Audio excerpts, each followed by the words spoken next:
নমস্কার, law and crime নিউজে আপনাদের স্বাগত জানাই।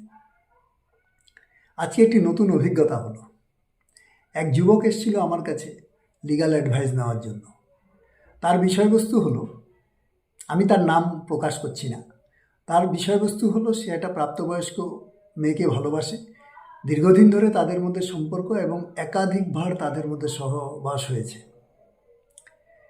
এবার ওই যুবকটি ওই মেয়েটিকে আর বিয়ে করতে চাইছে না। মেয়েটি হুমকি দিয়েছে যে আমি আইনের আশ্রয় নিব।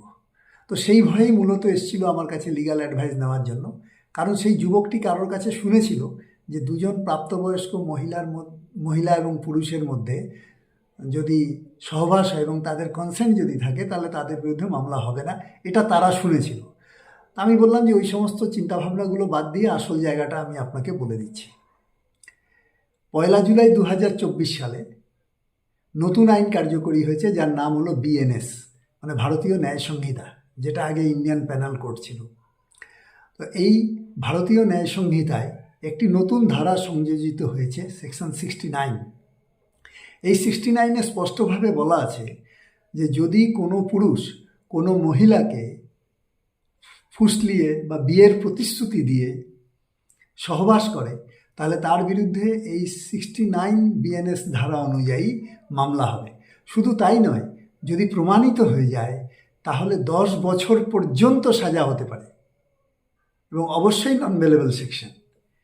তো যাই হোক, আমি লিগ্যাল অ্যাডভাইস দিলাম, ছেলেটি একটু ঘাবড়েও গেল।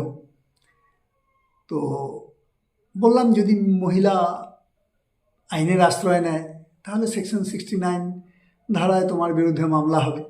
যাই হোক, আমার যেটা কাজ লিগ্যাল অ্যাডভাইস দেওয়া, লিগ্যাল অ্যাডভাইস দিলাম পেশাগত দৃষ্টিভঙ্গি নিয়ে। তারপরে চলে গেল বাকিটা তাদের বিষয়। নমস্কার। কাজেই এই ভিডিওর মাধ্যমে আমি একটি বার্তা দিয়ে শেষ করতে চাই যে যুব সমাজ সাবধান।